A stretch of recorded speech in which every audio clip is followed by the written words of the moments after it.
attached to Krishna. Mai asakta manaha. How many of you were there today morning?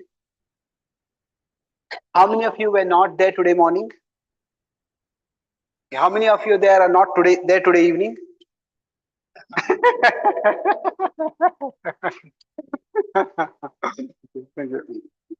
So we're discussing this topic of how to make our mind attached to Krishna. And discussing it in 3 parts.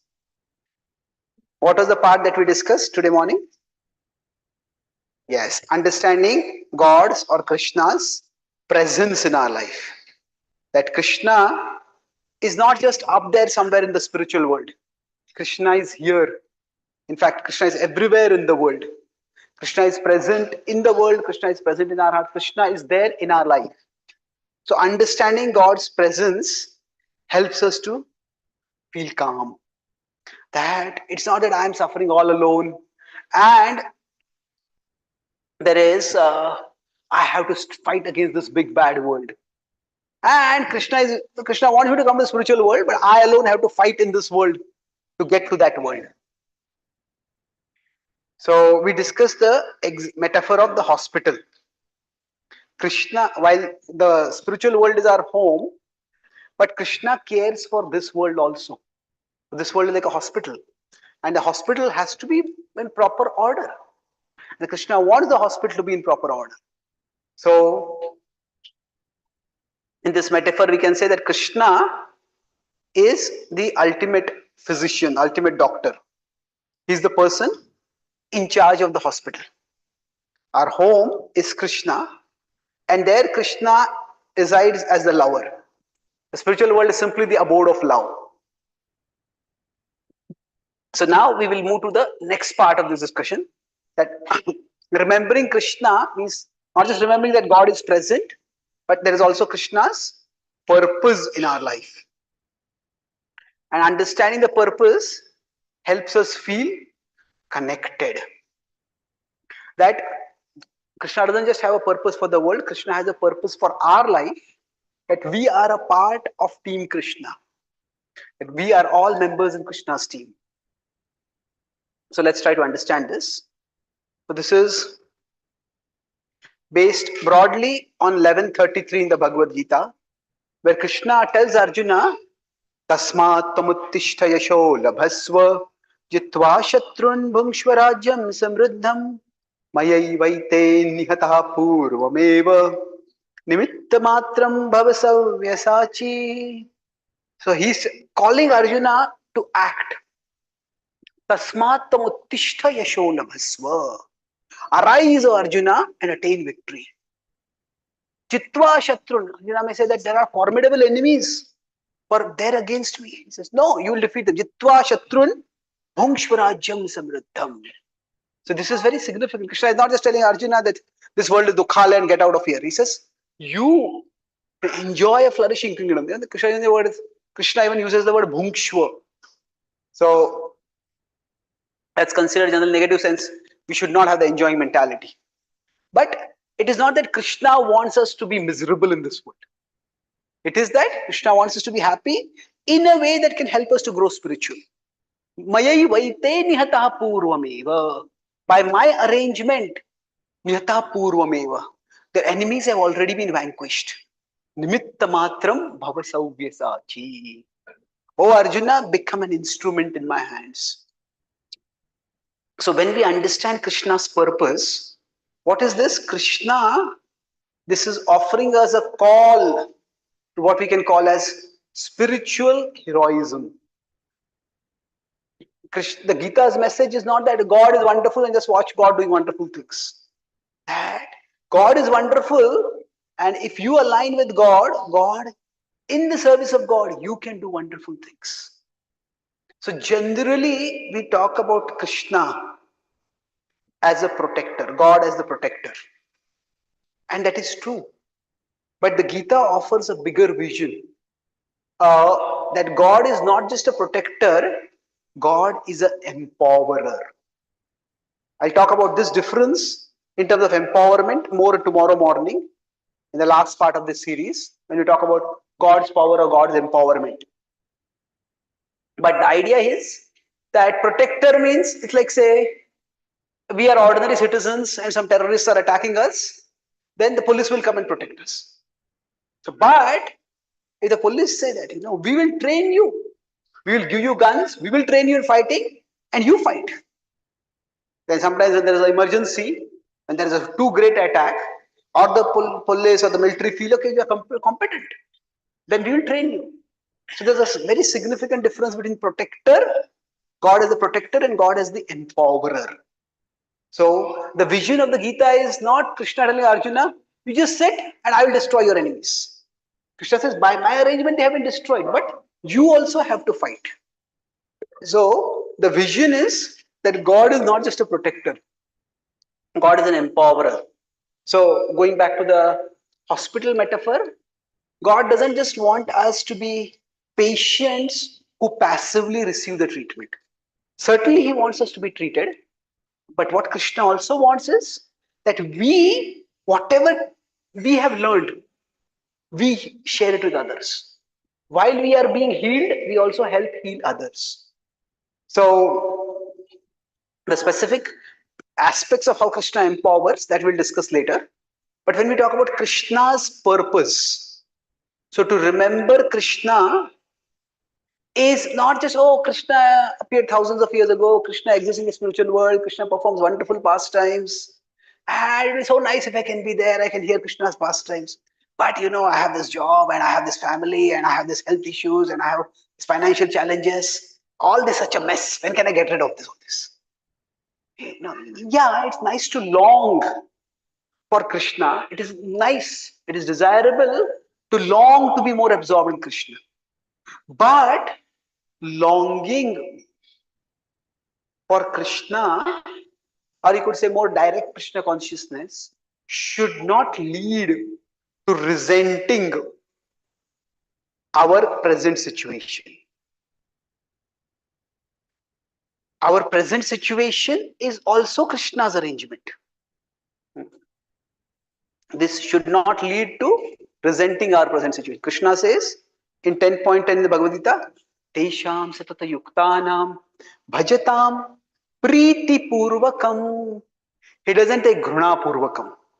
He doesn't say dvesh purvakam. Even so, nati sakto, nati nirvinno. With respect to the material world, we don't want to be too attached, but we don't want to be too averse to the world also.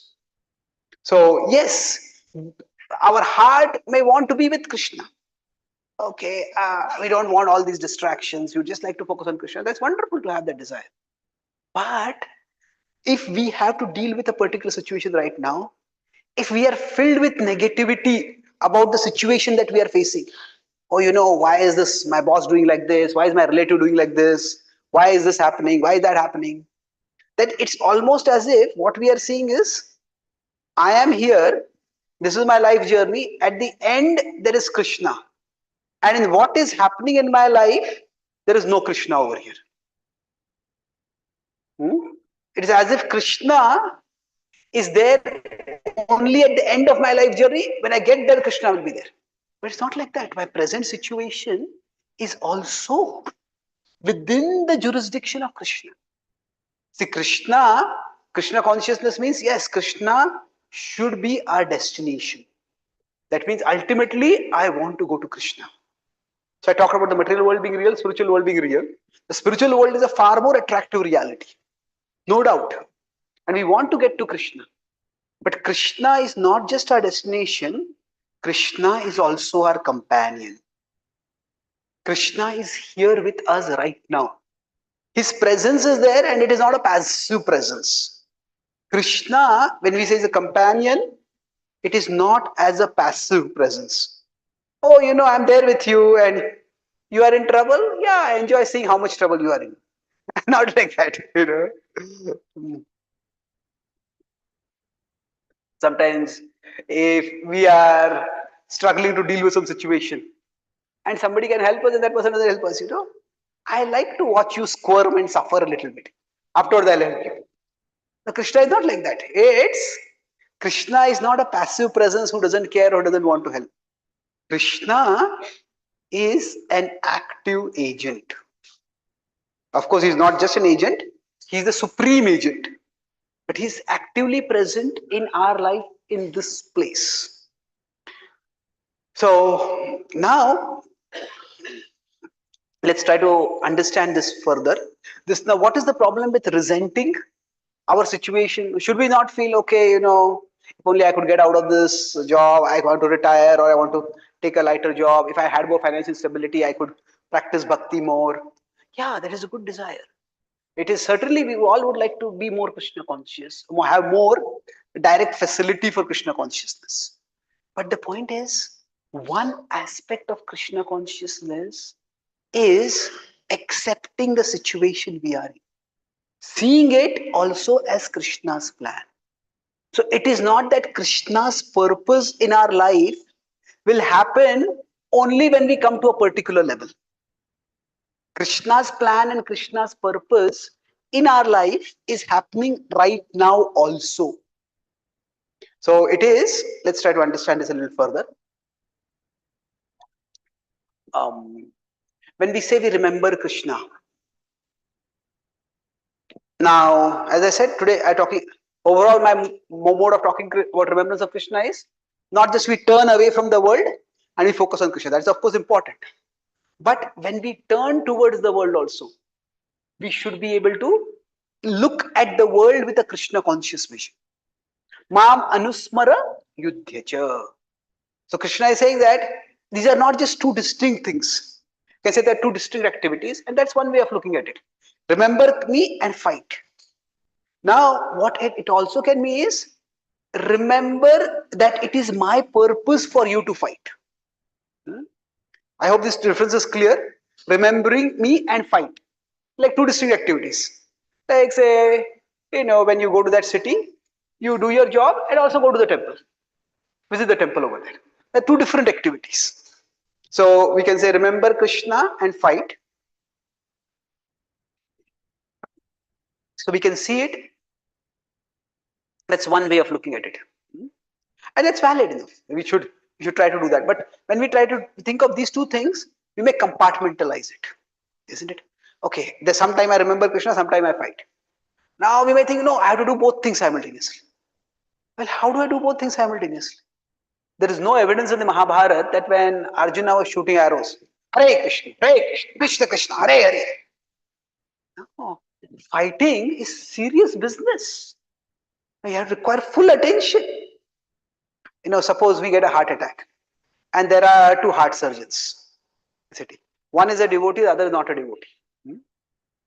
Which heart surgeon will we go to? What do you think?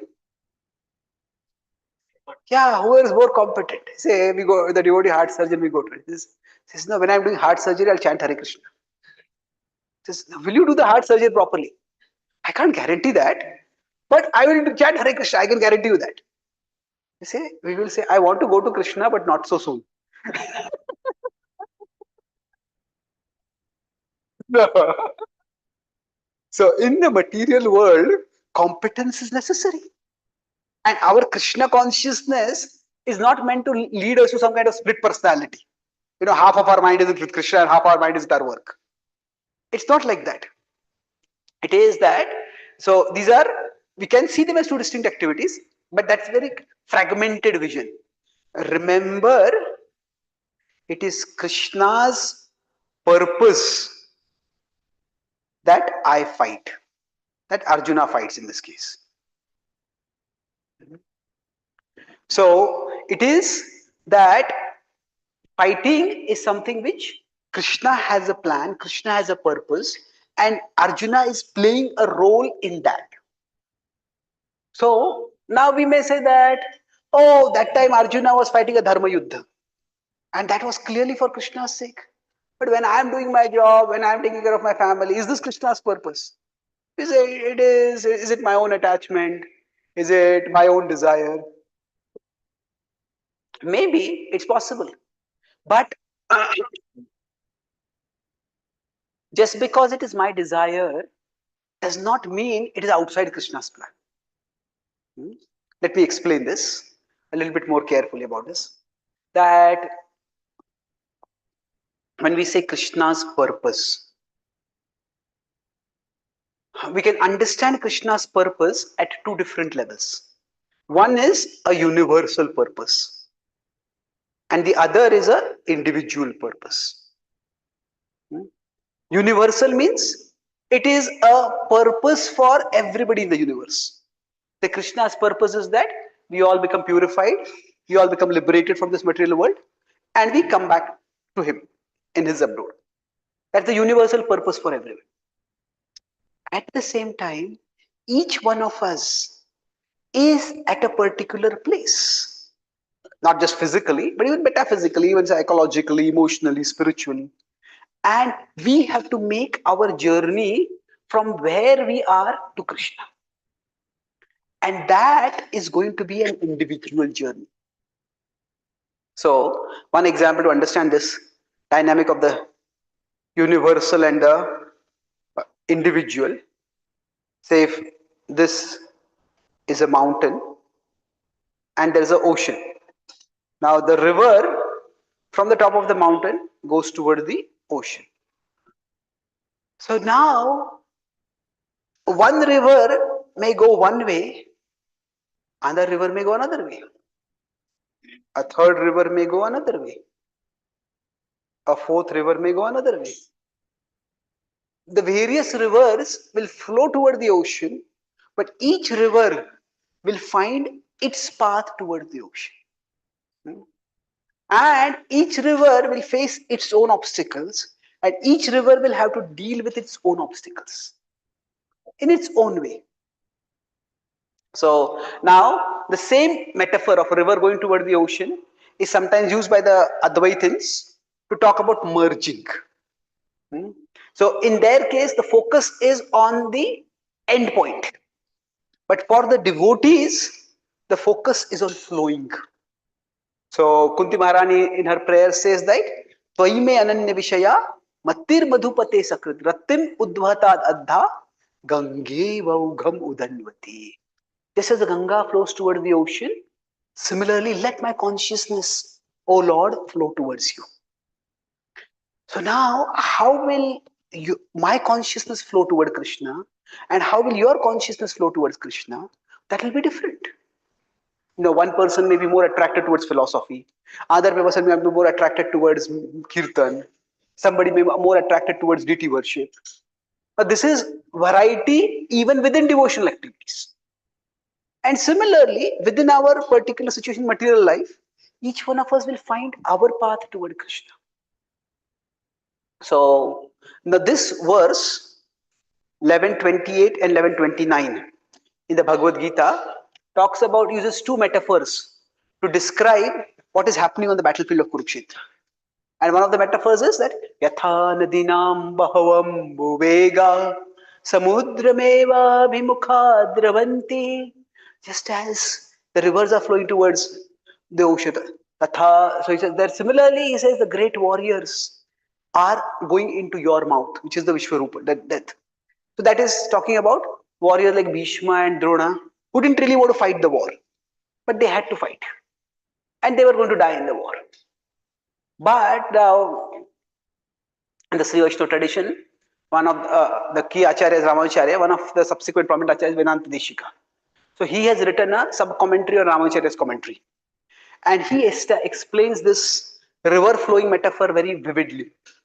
He says that when the river flows to the ocean, while flowing to the ocean, the river provides life-sustaining water to hundreds and thousands and millions of life forms. It says similarly, those who live in sattva, in dharma, in bhakti, they are going toward Paramartha, they are going toward the Lord, but while going toward the Lord, during their life journey, they do a lot of good to others. So the point here is that there is a purpose, universal common purpose is to get to the ocean, that is to reach Krishna. But each river, when it goes by its path, it will nourish particular life forms. Now, some rivers may go through a terrain, go to a territory where they can become huge, and they may nourish millions and millions of life forms. Some rivers may stay small channels, but they will nourish the, the life forms in their vicinity. So every river, whether it is huge or small, while going towards the ocean, will nourish, will benefit others. Similarly, we have not just the purpose of going back to God. We also have a purpose that while we are going on our journey, we find our individual path toward Krishna. And while going on that path, we find how best we can contribute in this world according to the gifts that we have been given. And Srila Prabhupada talked about this when he said, each one of us has to fly our own plane. Fly our own plane means that yes, the fighter planes are fighting in the same war. But each plane will have to say, okay, how is the enemy attacking? Which enemy is attacking? Which enemy can I counter attack? Which enemy should I dodge? Each fighter pilot has to make that individual decision. So there is this individual purpose. Krishna has a big purpose for the world.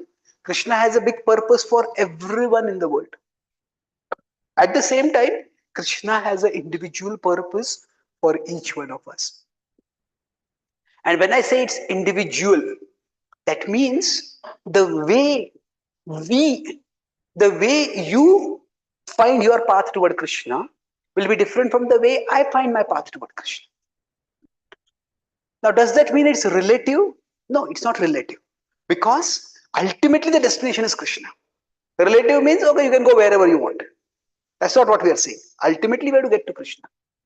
But it is not that everyone has to take exactly the same. Every river doesn't have to go along the same riverbed. Let's look at some examples to illustrate this. That when we say that Krishna's pursuing Krishna's purpose in our life. Now does this mean that there is some mystical revelation that we will get Krishna in our dream and Krishna will tell us, this is your purpose, this is my purpose for your life? Or, maybe we have to wait for our spiritual master to tell us, this is your purpose. No, life is dynamic.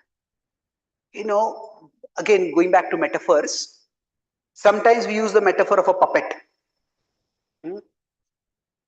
That Prabhupada also used that metaphor to some extent. Nachao, nachao, Prabhu, nachao se mate, kashtera puttali jata, nachao se mate. Make me dance, O Lord. Make just like a puppeteer makes its puppet dance. So now that is an expression of surrender. And now, in the case of a puppet, each metaphor conveys certain thing. Now, puppet conveys say, obedience or following. It conveys obedience or complete obedience, we can say, total surrender. But in the puppet metaphor, there is no love over there. The puppet does not love the puppet master, isn't it? So now, as a devotee may express one particular emotion, that is, oh Krishna, I want to do what you want me to do. But that does not mean Krishna wants to take away our individuality or our free will. Krishna wants us to use our free will in his service. If we consider, let's take a metaphor of parenting. When I travel abroad, one of the biggest concerns of Indian parents is, how do we take care of our children in the West? How do we pass on our values, our culture to our children? And it is not easy. Especially because children grow up in a particular environment, they are affected by that environment. So now, sometimes these parents express a lot of concern or complaints about their children. Then I ask them, would you like to replace your child with a perfectly obedient robot? So, not a single parent said yes. One devotee couple, Mataji said, I don't mind having a robot in addition. So, the thing is that we don't just want our children to listen to us. We want our children also to grow up. To grow up, to learn, to become mature, to make good decisions. And yes, obedience is one part of the relationship. But the purpose of obedience is not to suppress independence. The purpose of obedience is to guide independence, isn't it? So that you listen to me now and don't just listen to me and do what I'm telling you. You understand why I'm telling you this so that you can learn. So obedience is one aspect. The purpose of obedience is not to suppress. Now, sometimes the word independence has a negative connotation. Hmm? Like especially when used in the sense of independent mentality, pruthak bhava.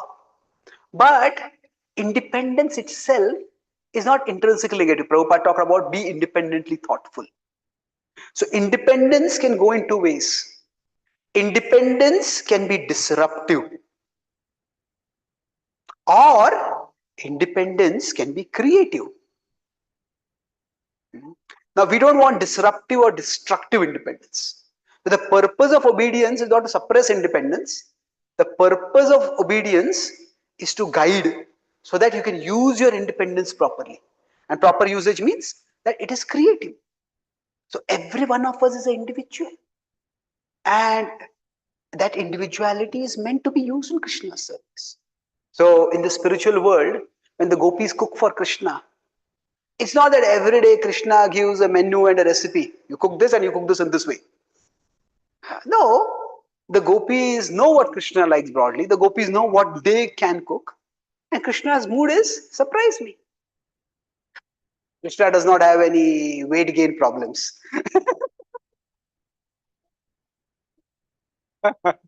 So now the thing is that the gopis' individuality is appreciated by Krishna. Now that applies to us in this world also. If we consider, let's to understand this point of how when we are pursuing Krishna's purpose in our life, what does it mean that let's consider two characters, Vidura and Vibhishana. Now both of them were caught in a very bad situation. What was the bad situation?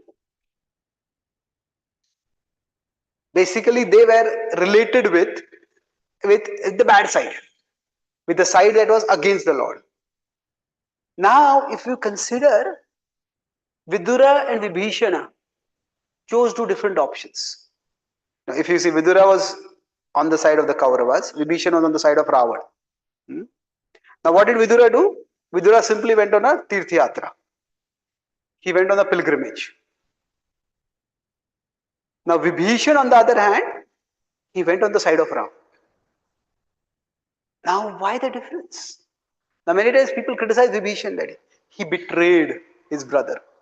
He betrayed Lanka. Actually, he did not betray Lanka. It was Ravan who betrayed Lanka. A king is meant to protect his kingdom. But here the king endangered the entire kingdom just for his selfish lust. And such a king Vibhishan abandoned so that he could protect Lanka. When he went to Lord Ram's side, he communicated to Ram, your enmity is not against Lanka. Your enmity is against the current ruler of Lanka and those who are supporting him. It was not that Lanka was all Rakshasas who were completely devoted to Ravan and wanted to fight for him. Yes, there are also civilians over there who were non-combatants. And they don't have to be destroyed. So Lord Ram did not plunder and destroy Lanka. He handed over the kingdom to Vibhishan. So betraying the betrayer is not betrayal. So Vibhishan had betrayed his kingdom by giving up his duty as a king to be a protector. The king is meant to be a protector of the kingdom. The king is not meant to use the kingdom to protect his own selfish desire. So giving up such a king was the way Vibhishan, he served the Lord. He did his dharma. Now in the case of Vidura, the situation was slightly different. See, Ravan was the active villain and Ravan was incorrigible. He was just not ready to learn and change. As they say, Ravan had 10 heads and 0 brains. So he was just not ready to learn. But in the case of Dhritarashtra, Dhritarashtra was not so much wicked as he was weak. Hmm? The real wicked person, it was more like Dhritarashtra was the passive villain. Duryodhan was the active villain. So Vidura felt that Dhritarashtra can still be saved. But as long as Duryodhan was in his life, he was not ready to listen to anyone else. And because of it is attached to because of his attachment to Duryodhan, Vidura knew that if he goes on the side of the Pandavas and fights against the Kauravas, and if he is a part of the team that kills Duryodhan, Dhritarashtra's attachment will make him so angry and antagonistic that he will never consider such a person to be their well-wisher, his well-wisher, and he will never listen to such a person. So when he went on a pilgrimage, and then he came back. Now Duryodhan was killed. Then when Duryodhan was no longer in the picture, what happened was Dhritarashtra became ready to listen to Vidura's words. So we can put it this way that Dhritarashtra was in the middle. He liked Vidura. And Dhritarashtra's position is very curious. Did he like to listen to words of wisdom? Yes. He liked to listen to words of wisdom, and that's all he liked to do. Only listen, not do anything more. Why? Because while he had some affection for Vidura, his affection for Duryodhan, his bond with Duryodhan was much bigger. And that's why Vidura's words had no impact on him. But once this was broken, this was ended by the Duryodhan's death, then Vidura's words made an impact on Dhritarashtra. So Vidura chose to serve the Lord in a different way, and Vibhishan chose to serve the Lord in a different way. It is not that one is right and the other is wrong. Both of them were serving in their particular ways. And both forms of service have their value. So there is Krishna's purpose. Each of us has to see how best can we serve Krishna in our situation. So that is a decision which we have to take individually. Let's look at Srila Prabhupada's life. How, in one sense, one way to understand this aspect of obedience and independence. Obedience and independence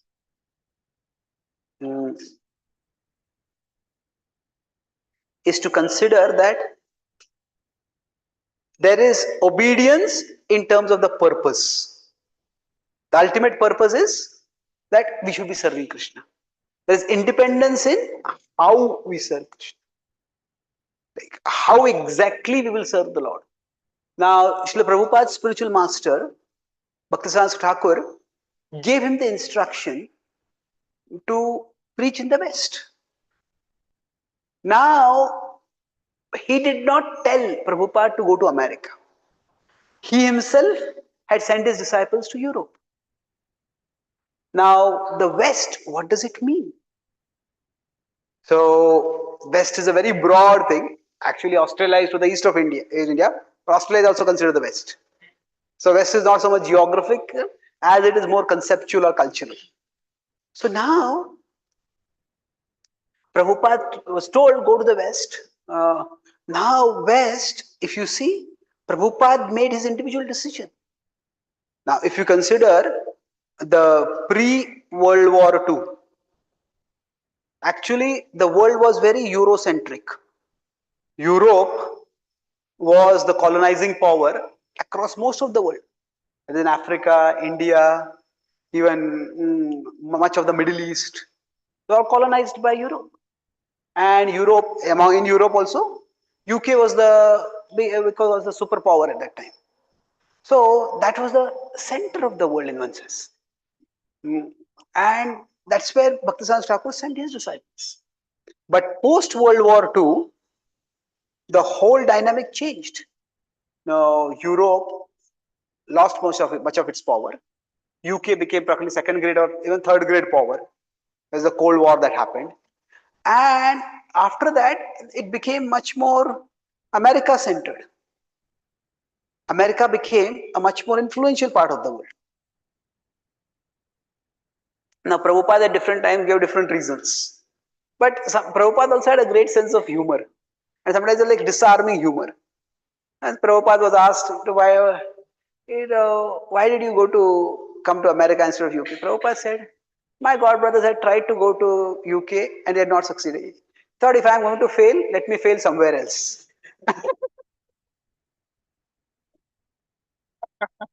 Now, so again, there's a general principle that was universal. That was, you could say, this is preached in the Western world. But where in the West? That Prabhupada made the decision himself. Is it?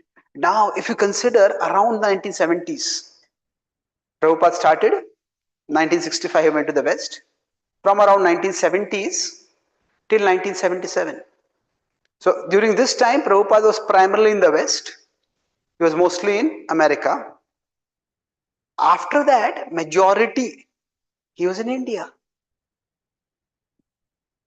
And there's one lecture Prabhupada says that it is the duty of the disciple to assist the spiritual master in fulfilling the desire of the spiritual master. He says that my spiritual master wanted me to preach in the West. I have done that. He says, now I want to preach in India. And you help me in that.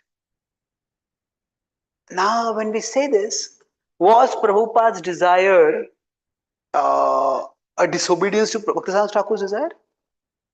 No, it is not. It is that, there is, what do we say, there are three levels of disciples. There's third class, second class, and first class.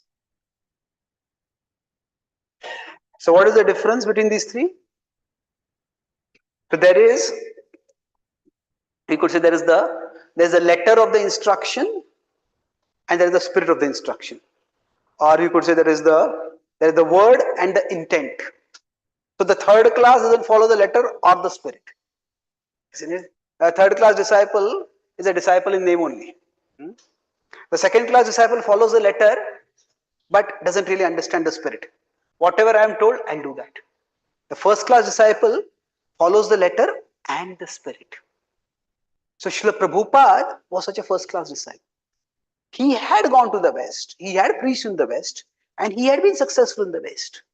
But he, by his observation, by his intelligence, he understood that for the Western devotees to be sustained in their bhakti, there needed to be a foundation in India. Initially, he thought, I'll just bring them here and I'll introduce them to my god brothers. But he realized that's not going to work. Some of his god brothers, they were a bit insecure. And from their perspective, Prabhupada was a new devotee. Say, imagine somebody who has been in the movement for 30 years and they have been preaching and they preach and they made some devotees, and somebody comes they're there for 5 years and they make hundreds of devotees. And somebody who's been 30, 40 years, they had a close association of the spiritual master, and somebody who has very little association of the spiritual master. Naturally, those who see they feel, what's happening over here? So that feeling of insecurity was there, but that insecurity led to some a little bit of negativity and other things. So they started telling that, your Guru Maharaj is giving only basic things. If you want to learn more about Krishna, you should come to us. They tried to poach Prabhupada disciples. Not all his god brothers, only a few of them. But then Prabhupada realized that that is just not going to work. So and of course Prabhupada himself wanted to fulfill Mahaprabhu's prophecy and other things. So Prabhupada decided to focus on India, first in the dhams and in other places. So that was so that there would be a sustainable foundation for the Krishna consciousness movement. And we can see how far-sighted Prabhupada was. At one time, Prabhupada said that, I think it was a lecture in 1969, he said, this movement is from India and I am the only Indian in this movement. But now, all over the world, not only in India, the movement is growing, but all over the world also Indians are powering the movement significantly. So the thing is that Prabhupada did not give up his independence uh, thinking that, oh, it is whimsical. It is Krishna's purpose is there, but each one of us within Krishna's purpose have to see how best we can serve Krishna's purpose. That can depend on our situation, that can depend on our abilities, that can depend on a lot of sadesha, as we say, desha kala patra. But the thing is, every one of us has a purpose. And through whatever area we are going in our life, you know, they say, I'm in a particular job over here. Okay, my job, I can't do anything Krishna conscious in this job. Who knows?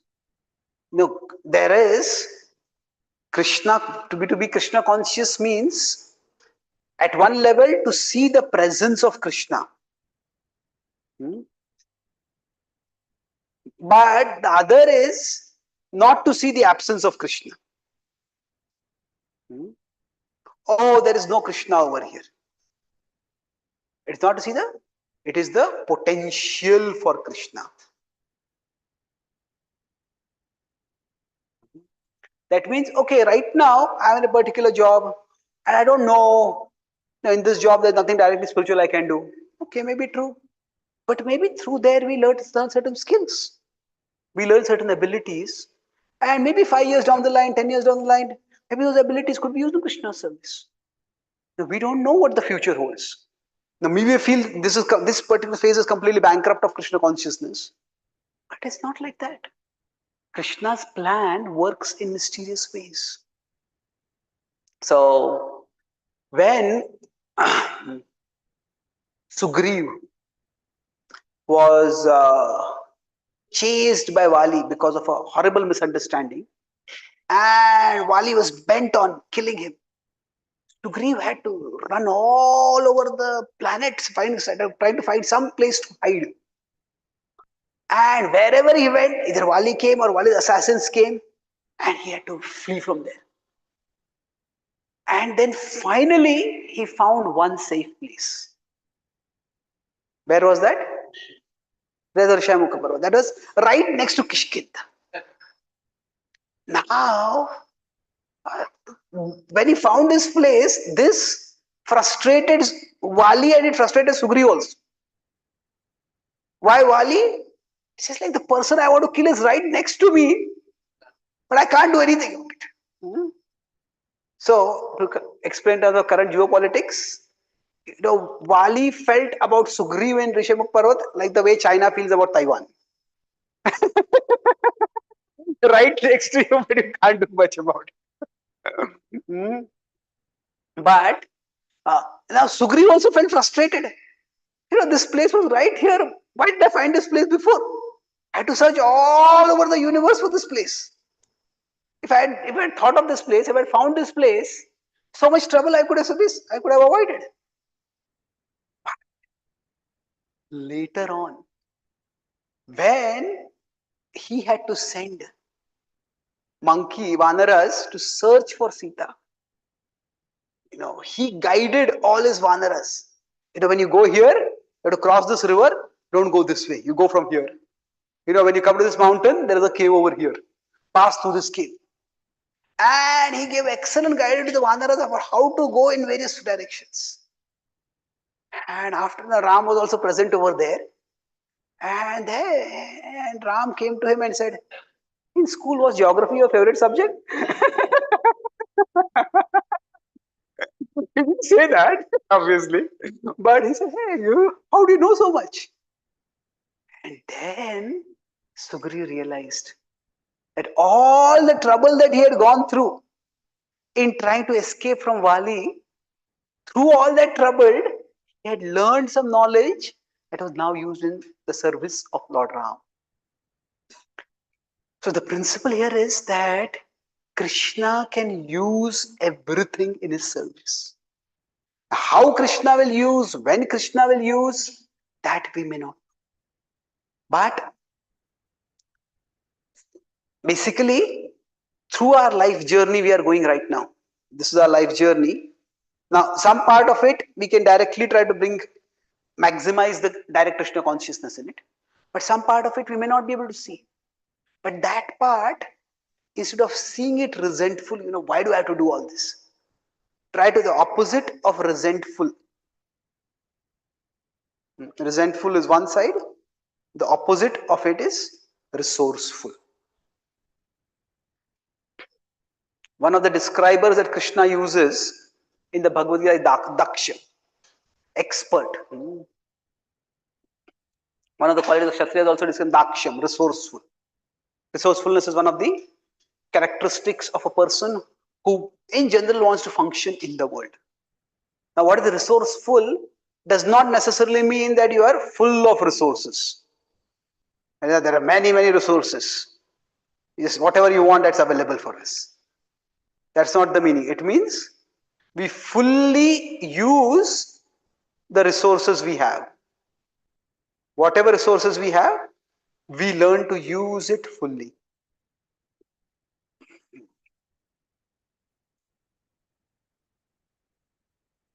When Arjuna learned archery, there is no evidence that Arjuna had an astrologer with him who told him in future there is going to be the Dharma Yuddha and for that you are going to use his archery skills. No. Nor did Arjuna have, at least from the way we know in the Mahabharata narrative, Krishna can give us devoted knowledge of anything, but it is not that he knew specifically that there is this war is going to be Dharma Yuddha for Krishna's sake. He was a warrior and he took up the archery ability diligently. So now he took it up so diligently that eventually, when the opportunity came, he could do a glorious service for Krishna. So for us, if we consider Arjuna, he was so committed to learning archery. That there is a story when Drona was testing his students. There's the effigy of replica of a bird on a tree, and he asked all his students, "What do you see? What do you see?" And what did Arjuna reply at that time? "I see only the eye of the bird." Now Arjuna did not say, "I see Krishna."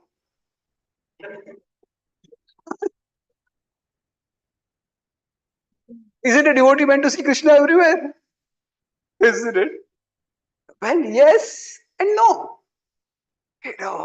Sometimes we have this notion that there are spiritual problems, there are material problems and there are spiritual solutions. Material problems and spiritual solutions. I would like to nuance this a little bit. Material problems require material solutions. Now, there can be spiritual consciousness that can guide the implementation of the material solutions. But material problems do not have spiritual solutions in themselves. Let me give you some examples to illustrate this. Say, suppose after this program there is prasad. Is there prasad or there is no prasad? There is prasad. Nobody is saying yes. Is there? Okay, okay, sure. Now, suppose somehow, say the organizers expected 50 people to come, and we have 100 people here, see. And then the kitchen in charge says, okay, ultimately our philosophy, chant Hare Krishna and be happy. And say, yeah, we want to hear that from the preacher, not from the kitchen in charge. So the idea is that if we take a material responsibility, then we have to execute the material responsibility. Now, sometimes we can give a spiritual perspective to a material situation, and that's very much required. A spiritual perspective either to solve the material situation or to tolerate the material situation. But the spiritual perspective does not replace the material approach required to solve the problem. So when we say spiritual solutions to material problems, what does it mean?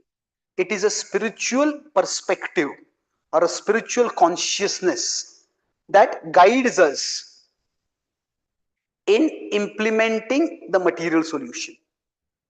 So spiritual consciousness would mean an attitude of service, an attitude of giving rather than an attitude of grabbing. So that is a more service-centered mentality.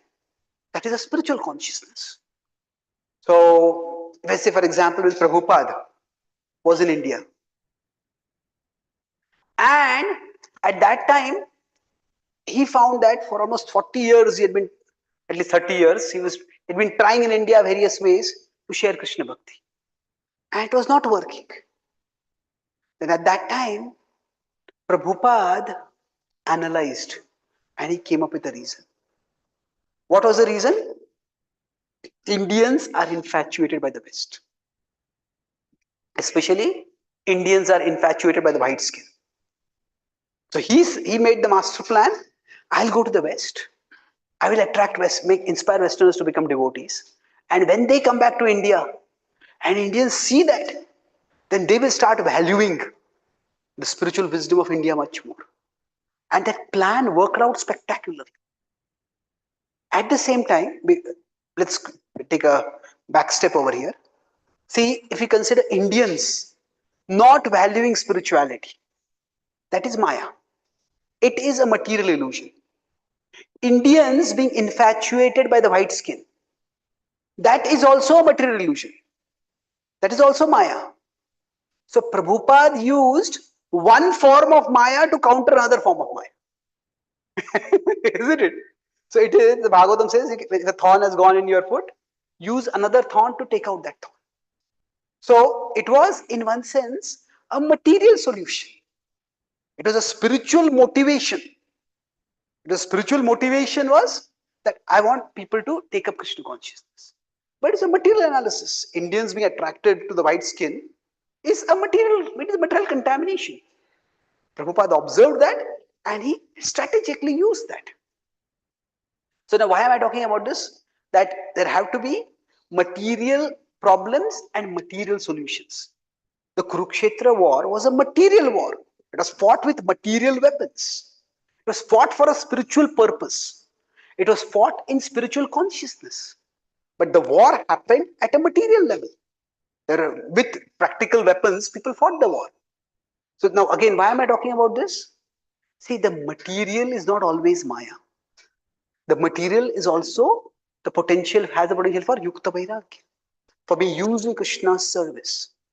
So whatever we are going through in the material world and whatever we are learning by going through in the material world, Krishna can use that in his plan. How Krishna's plan works, that can vary from person to person. So I give 3 examples about Krishna's plan and material situations. So one example was Arjuna's archery skill. It was a material skill he learned according to his nature. The Kshatriya, he had his nature and he used that his natural attraction to warfare and specifically to archery. He utilized that. Now, if it's the second was Sugriva's, let's use the word geography knowledge.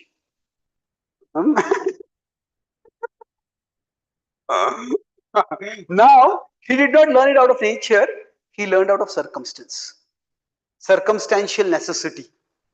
He was forced in that circumstance, but he learned that, and that was also used in Krishna's service. Now, if we could now consider Srila Prabhupada's strategy. Srila Prabhupada's, let's put it like Western outreach, or let's put Western mission, or mission in the West.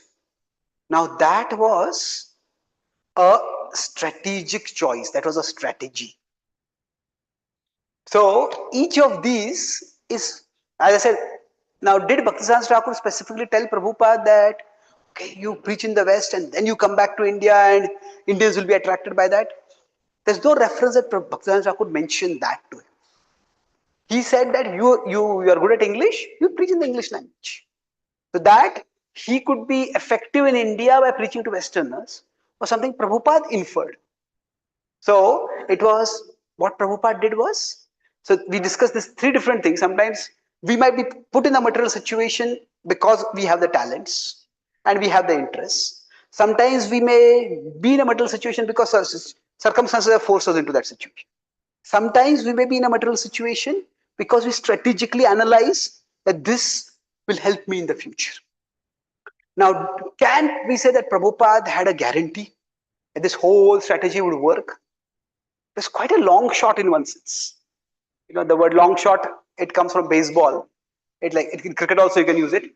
In some part of sometimes some cricket stadiums are such that the boundary on one side is much closer, the boundary on the other side is much further. So now if you try to hit a sixer on that side of the boundary, there are fielders over there, it's very easy to get out. So when you say it's a long shot, means it's unlikely to happen, and not only is it unlikely, it's risky. Not only may not happen, some disaster may happen while you're going to that direction. So Prabhupada's strategy was in many ways a long shot. That whether we could say, what is your track record? Like, you have not been successful in preaching to Indians, and you think you'll be successful preaching to Americans. What is your track record? So there could have been so many naysayers, so many pessimists about it. But Prabhupada tried. And by Krishna's mercy, was spectacularly successful. So the thing is that Krishna's plan works in mysterious ways. And so what will be the conclusion? We'll draw over here. That for us, I'll talk about three main things. That we accept whatever situation we are in.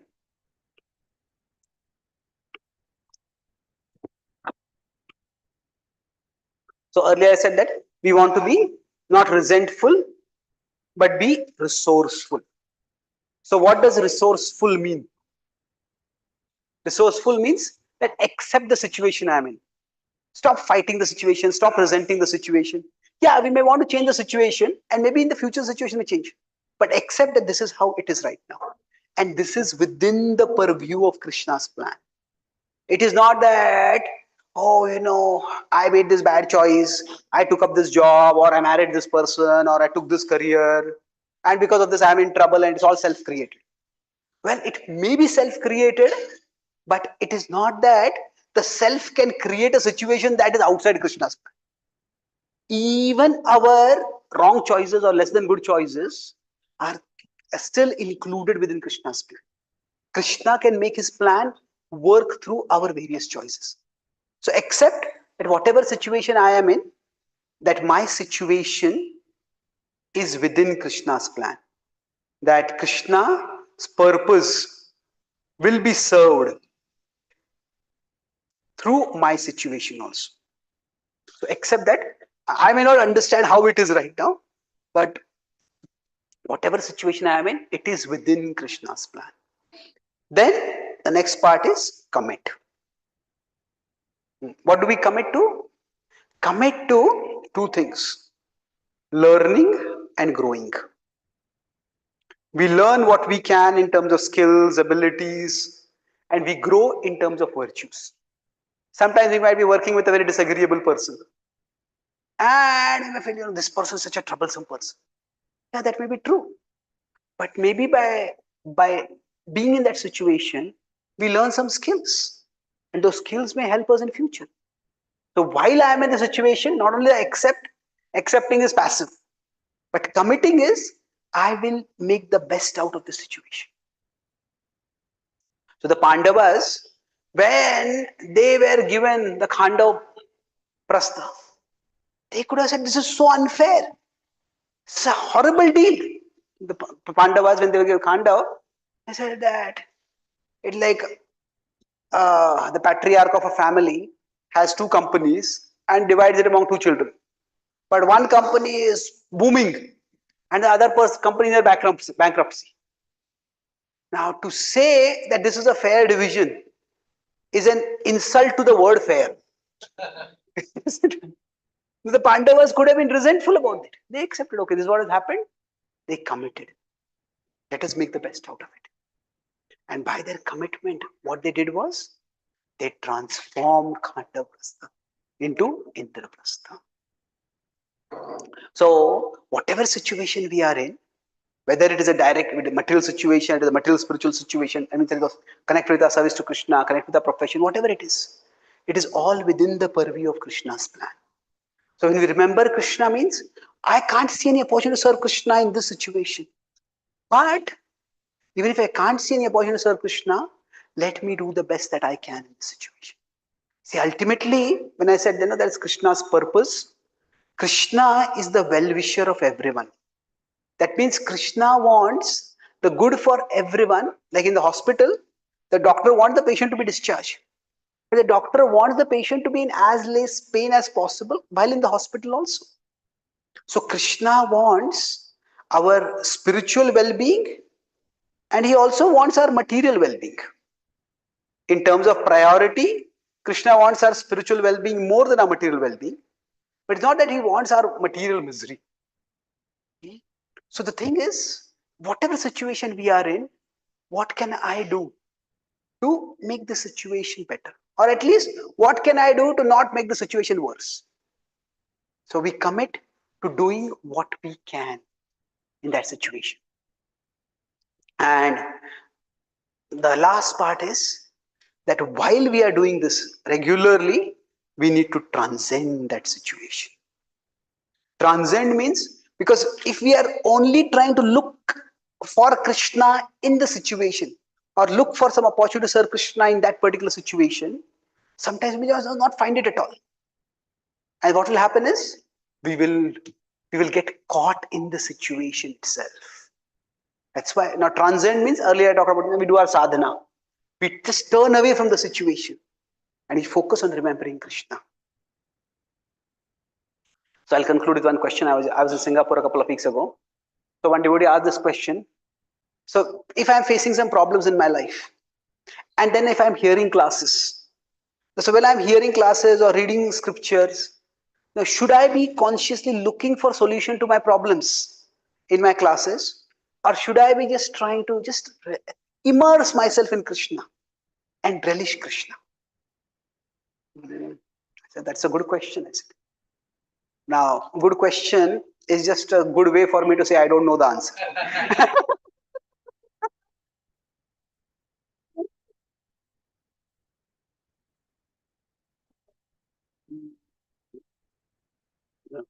It depends. My understanding is, I've talked with this with many senior devotees since then. So the understanding that I have got is that the most important thing is that we should be Krishna conscious and not problem conscious. That means that if now we cannot be problem forgetful completely, because that problem is there and we have to deal with it. But if say we are hearing a class and if we find nothing related with our problem in the class, this class is useless. No, the class still has value because it is about Krishna. And Krishna is our ultimate shelter. So many devotees sometimes say, you take out a Bhagavatam and open some page and you find some solution to your problem. And one devotee is telling me, I hear everyone say this, but it never happens to me.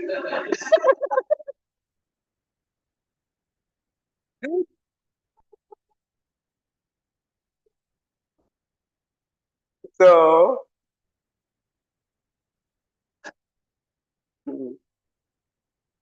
we don't have to, Krishna doesn't have to necessarily give us some mm, give us some message in some mysterious ways. Sometimes we may get some answer. Sometimes it's that our point is be Krishna conscious. So when we are hearing classes, our focus should be, I want to connect with Krishna. I want to remember Krishna. And while remembering Krishna, while being open to remember Krishna, I can be looking for solution to my problem also. Some particular points may just speak to us. And then sometimes it will work both ways. Sometimes we have a problem and some point we hear, hey, this is what I was looking for. And sometimes it can be the other way. Some point strikes us in a class. And then you explore, hey, why did this point strike me so much? And then after a little introspection, you understand, okay, actually, I was thinking about this issue and this point addresses that issue. We may not even realize it at that time. We may need some fur for in further inner investigation to realize it. So, Krishna, when we are trying to serve Krishna, Krishna's purpose is that we be Krishna conscious ultimately. But Krishna conscious does not mean that we become world unconscious. That doesn't mean we become problem negligent or problem forgetful. Those problems are also there in our life, so that by facing those problems, we can come closer to Krishna. By going through those problems, by in learning to tackle those problems, we develop skills and virtues that can make us better instruments to serve Krishna in the future. In this way, when we are going through life, understanding that that Krishna's purpose is being enacted in my life. If I have an attitude of service, if I want to be a part of Krishna's team, if I want to be serving Krishna, then Krishna will guide me. I may see that guidance right now, I may not see it right now. But if I just keep pushing onwards, then eventually I'll see how Krishna's plan is happening in my life. So in this way, we all can be confident. So I said that confidence specifically I'll talk about in tomorrow's session, but we can at least at this place, when we understand Krishna's purpose is there in our life, we can feel connected, not isolated, not disconnected, not lost. But whatever I'm going through, Krishna is with me, Krishna is within me, and Krishna, I am pursuing Krishna's purpose through whatever I am going through in my life. I'll summarize what I discussed today. We're talking about making our mind attached to Krishna by focusing on Krishna's purpose in our life. So I talked about this broadly in 3 parts. The first part I focused on was that when we want to understand Krishna's purpose in our life, the purpose has 2 aspects to it. There is a universal aspect and there is a individual aspect. So we discussed how the river, the ocean when it moves, the river when it moves toward the ocean, all rivers are going toward the ocean, but different rivers will choose different paths toward the ocean. And each river while going in its path can do a lot of good by providing life nourishing water to all the life forms in its path. So like that, while we are going in our life journey, we all can do good. And understanding this, we discuss how Krishna, Krishna is not just a protector, Krishna is a empowerer. He is a protector, but protector often means that we may think of Krishna as, okay, Krishna will do everything, I just have to wait and watch. Yes, Krishna is a protector, but much more, Krishna is a empowerer. So now, when we talk about Krishna's purpose in our life, so I give me this example of the individual, how the gopis, when they cook for Krishna. So the purpose when they say individual does not mean it's all relative. Because there is one ultimate direction in which we are going. The specific path is different, but the direction is individual. So the gopis cooking for Krishna, or one major example we discussed is of Vidura versus Vibhishan. So they both serve the Lord, but in different ways. Vibhishan went on to the opposite side, but Vidura did not go to the opposite side. So that was basically based on the patra over there. So we discussed about how whatever be the reason why we are put in a particular situation, Krishna's plan. So we discussed about Krishna's purpose and our material situations. How Krishna's purpose can work through whatever material situations we are going through. We discussed 3 examples. One was of Arjuna. By his natural talent, he learned archery and he used it in Krishna's service. There was no Akashvani telling him that you have to become a great archer for Krishna's sake. We also discussed the example of Sugriva and his Sugriva's travels, we can say. his travels, which had taught him a lot about the world, that was, in one sense, was force of circumstance. Uh, because of that, he had to do it, but still, he learned something of value over there, and he could use it in Krishna's service. And then we discussed about Srila Prabhupada's mission to the West, Western mission. Now, we discussed how Srila Prabhupada himself exhibited individuality. Here also Srila Prabhupada. His choice of in the West, going to USA and not to UK. That was itself an individuality. And Srila Prabhupada's focus post 1970 focus on India. That is also, it was not that he was defying his spiritual master. So we talked about how obedience, and we could say use the word independence, or we could use the word initiative. The word independence sometimes has a negative connotation. Our own initiative, they can go together. So obedience and initiative can both be in harmony. So Prabhupada decided to focus on India. Prabhupada's, that was the indication, not that he's a disobedient disciple, but that he's a first class disciple who understand the letter of the spiritual master's instruction, but also understand the spirit. So whatever situation we are in, Srila Prabhupada's Western mission also, all this is, that was by a strategic choice. But through it all, Krishna's plan was working. So what can we do to seek, to make sure that whatever our material situation may be, we can learn to act.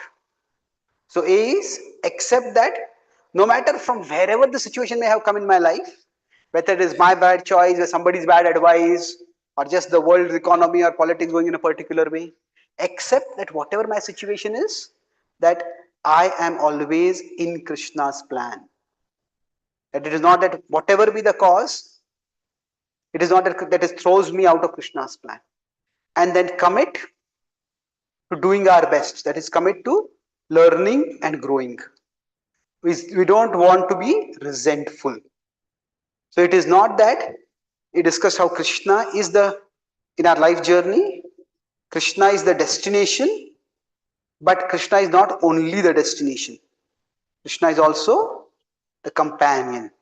Krishna is here with us right now. So I may not be able to see Krishna in my plan right now, but Krishna is there. And T is transcend. Transcend means don't let our consciousness get completely caught in the situation. Yes, we can try to see Krishna's plan and purpose in the situation, but if we can't, we can turn away and focus on remembering Krishna. And in his own time, Krishna will reveal how whatever we were going through was for a higher purpose. It helped us to come closer to him. Thank you very much. Hare Krishna.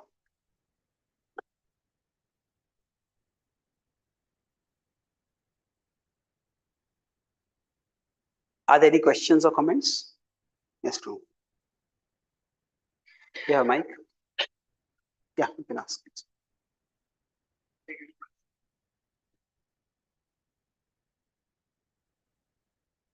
Hare Krishna Prabhu. Just a small clarification. You mentioned that not just because it is my desire doesn't mean it is necessarily outside Krishna's plan. So if I interpret it this way, if I take some wrong step out of my desire for sense gratification, then I'll learn my lesson through it, through misery or whatever way, and then because of that I'll come on right path, and that is Krishna's plan for me. And if I do something which is good from Krishna's perspective, my perspective, then I am already on the right path. Is that the correct understanding? Yes, correct. It's like if you consider GPS.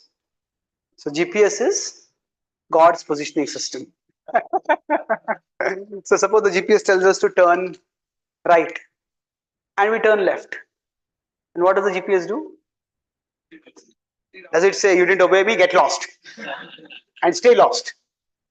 Now the GPS will reroute and get us back on track. Now, similarly, even if we make wrong choices, Krishna has got the whole territory mapped out. And so wherever we go, Krishna can get us back. Now, having said that, every wrong turn has its effect. It will take more time for us to reach the destination. We'll have to spend more fuel for the destination. So, but the point is, the wrong choice, it is consequential, but it is not fatal. So we have to be careful. So to put it, in our wrong choices, I just put it our choices. We could put it that at two extremes. One is to think that the wrong choice is fatal. Oh, I made this mistake, and because of which now Krishna has nothing to do with me, and I can never have anything to do with Krishna. No, that never happens. But the other is to think of our wrong choices inconsequential. Krishna will take care of everything. Yes, Krishna will take care of everything, but Krishna, we have to grow up and we have to learn to take care of things in Krishna's service. So we understand that every choice is consequential. And when we understand choice is consequential, we want to be careful, but not fearful. It's not that we have to live in constant fear. Oh, if I make this choice and it goes wrong, then everything will be ruined. No, be careful, but don't live in fear. Okay? Thank you so much, bro. Hare Krishna. I had an exact similar question. So, Yeah. But to go a little bit further, so you talked about ACT, accept and commit. So, in most cases, our life situations tend to be due to our selfish desires. That's what I felt, because it's neither of nature or circumstance or a strategy that is playing a role in the life in general. So if that is due to selfish desires, then what does this commit mean? Commit means that we commit to take back to the path that devotees say, or what does this Commit to making the best of the situation. best of it? Now, does that mean that we just give that choice up and come back? Well, it depends. It depends on how entangled we are in that choice, how feasible is it to come back. So we could add one more thing over here, just to elaborate this. We can consider here Draupadi's Akshay Patra. We know that whole story how Krishna came to ask her. She was in. She didn't have anything to feed to Rasa and the sages, and she prayed to Krishna. And Krishna appeared, and Krishna said, "I am hungry. Please give me something." And she said, at first I couldn't feed the sages, and that was painful enough. Now you, my Lord, have come. I can't feed you also. It's even more painful. Sometimes we pray to Krishna, and the problem seems to go bigger.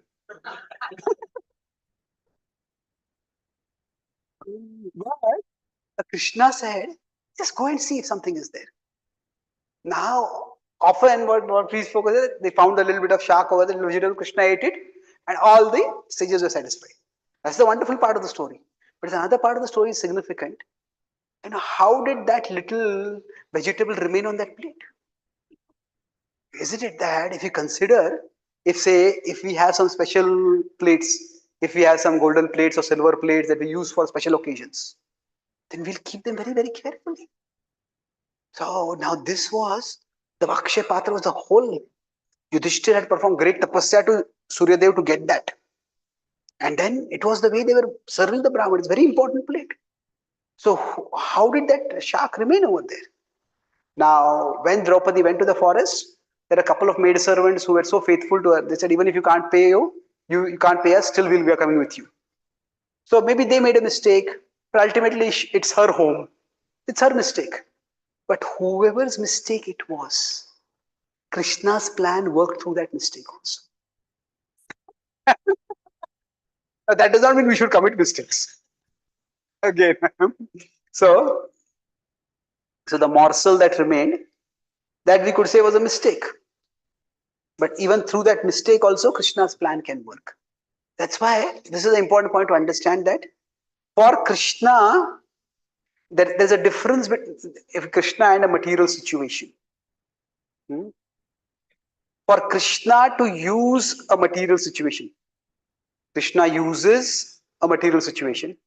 For him, the cause of the situation is not important or not so important. Krishna is important enough to use that situation for his purpose, no matter what the cause might be. That again does not mean that we should not learn or we should not improve. But Krishna can use whatever be the reason that situation came in our life, Krishna can use it to draw us closer to him. So of course, if we learn the cause, we try to avoid repeating the cause. We should do that. That's our part. But we shouldn't think that Krishna cannot use anything in his service. Krishna, or rather, there's anything that Krishna can't use to further his plan. Okay.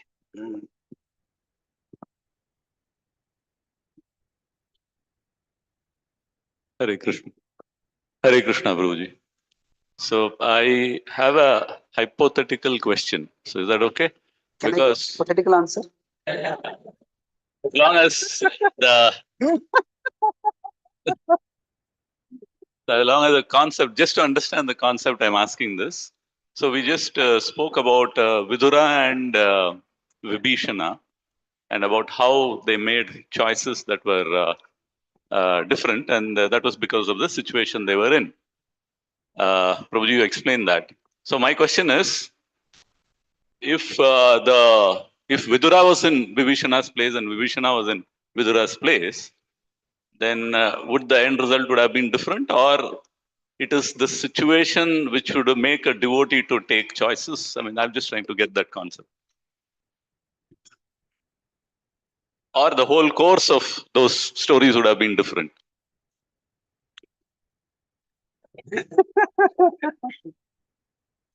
In the study of history, there is often these, what they call it, what if alternative histories. What if Dara Shukla had defeated Aurangzeb? Instead of Aurangzeb defeating Dara Shukla. Dara Shukla was very sympathetic to the Vedic tradition. So, yes, there we can discuss things like that. What if Sambhaji had not been betrayed? And if he had not been arrested and tortured and killed by Aurangzeb? So, we can discuss this kind of what if scenarios. And there's some learning available from that. Now, when a particular decision is made, how much is that decision because of the nature of that person, and how much is that decision because of the situation that person was in? I think that is difficult to say. So, if we consider that Srila Prabhupada to some extent was confrontational, he was confrontational and he was very successful in confrontational outreach. Now, does that mean, now was the confrontational method of outreach of Srila Prabhupada, was it because of the situation that he was in? Was it because of his own nature? Now, does that mean that every devotee preacher in Srila Prabhupada's lineage has to be confrontational? Well, we can say preaching itself means being confronting to some extent, but we can be confrontational in a non-confrontational way, isn't it? So, it depends. Now, certainly Prabhupada had a confrontational nature, but then Prabhupada also strategic. In the West, where the hippies, where the counterculture had already rejected mainstream society, now Prabhupada's confrontational approach, in one sense, gave them philosophical justification for their rejection of mainstream society. Now, Prabhupada was not that confrontational in India. Most of the people who became life members were already committed to various spiritual gurus. And they appreciated Prabhupada not as their guru. That's why many of them didn't take initiation from him. They appreciated Prabhupada as a great Indian Swami who has inspired Westerners to take up Indian culture. So they were not ready to commit to Srila Prabhupada as disciples. Prabhupada did not confront them and tell them you have to give up your guru, whoever is, and follow me. Prabhupada engaged them in Krishna service. He created life membership program and took their help in building temples. So it could be partly situational, partly individual nature. And for us, we can understand that both factors need to be considered.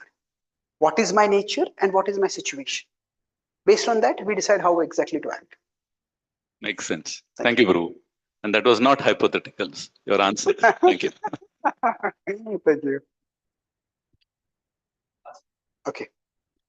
Any of the Vaishnavis have any questions? Okay.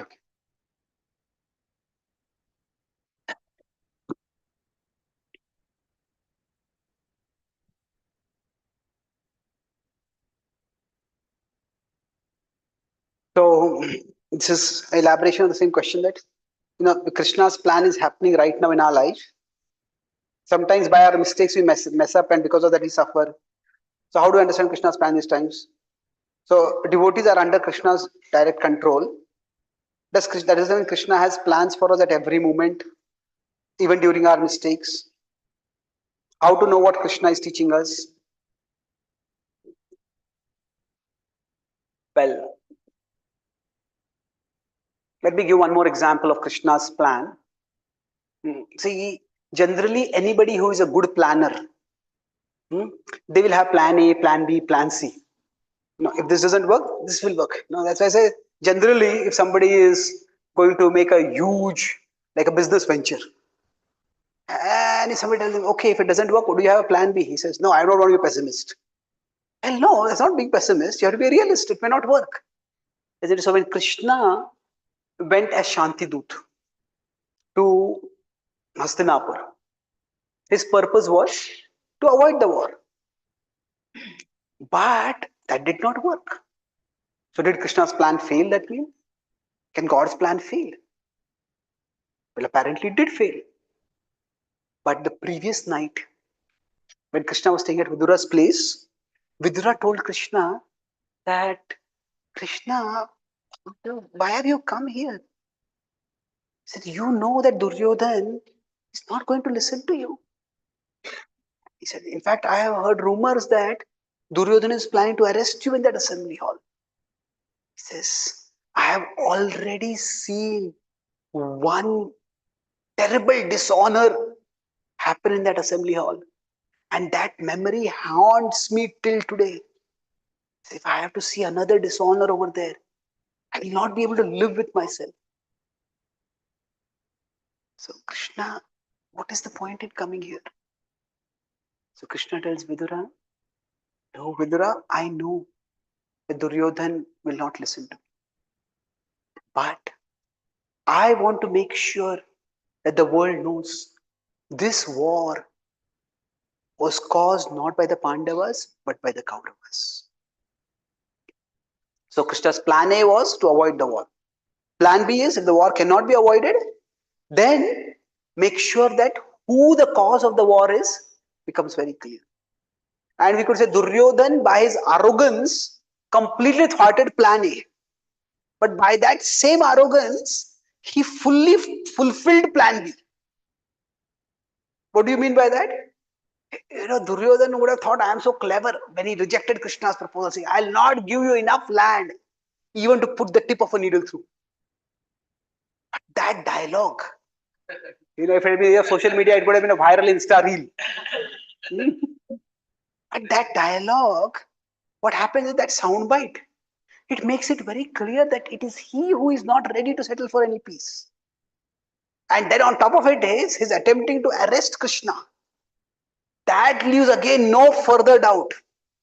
So Duryodhana's arrogance. So Krishna is expert enough. Plan A of Krishna was foiled. But that same arrogance, by that Krishna's plan B was not just fulfilled, we could say fulfilled perfectly. In many ways, you could say Krishna couldn't have asked Duryodhan to do anything better. So, in that sense, even if none of us are like Duryodhan, hopefully, sometimes we may act like Duryodhan, but we are not that against Krishna totally. So, even Duryodhan's completely vicious plan or vicious action can be incorporated within Krishna's plan. So now, was that a desirable plan? No, plan A would have been much more desirable. But Krishna's plan can move forward. So like the river this could be the straight path for the river to go to the ocean. But sometimes the river has to take a twisted path. Then we'll get to the ocean. So yes, we can mess up because of our situations. And when we mess up, yes, we try to learn and we try to move forward. But it's not that our mistake throws us out of Krishna's plan. Now, having said that, what is it that Krishna wants us to learn at a particular point? That is difficult to say. We learn what we can from the situation. Now, can we be really sure that this was the lesson Krishna wanted me to learn? Maybe, maybe not. And maybe time will tell. And sometimes it may just happen that if we are too close to a situation, if we try too much to see what is it that Krishna is trying to teach me through this, now we may not learn anything. Sometimes you just have to let time go, and then eventually, in due course of time, we may understand, okay, this is what I was meant to learn over here. So we try to learn, but if you don't worry too much about it. Because this was what I was going to speak tomorrow. I'll mention it today and I'll build on it tomorrow. See, in bhakti, there is a combination for a devotee of certainty and uncertainty. So now the word uncertainty has a certain negativity to it. Now we could put it more positively as there is curiosity. So, for example, Prabhupada said that when he was in America, he said, there are temples and they are filled with devotees. Only time is separating us. That is Prabhupada expressing certainty. But then, when Prabhupada came to America, he said, I didn't know whether to turn left or right. That's Prabhupada expressing uncertainty. But that uncertainty did not create fear or paralysis in Prabhupada. So what happens is that Krishna, the certainty is Krishna has a plan. That there is everything is moving towards something good. Now the uncertainty is, how am I to participate?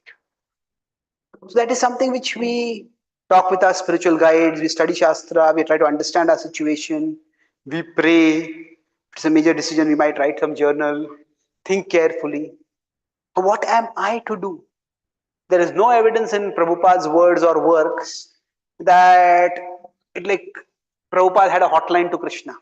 When Prabhupada met a particular person, Krishna was telling him, this person is not going to become a devotee. Don't spend time on this person. This person will become a devotee. Spend more time on this person. No, Prabhupada was assessing the situation, and he was giving time and attention to everyone who came, and some people took up. So for us, we understand that our vision is a finite vision. And we value our finite vision to see, okay, with my understanding, what can I learn? But at the same time, we remember that our finite vision is not the final vision. Our finite vision is not the final vision. So with my intelligence, I'm looking at the situation, I'm learning a few things. And some of them are good, some of them are not so good. But some of them I cannot learn. But that doesn't mean there's nothing to learn. That doesn't mean everything is chaos.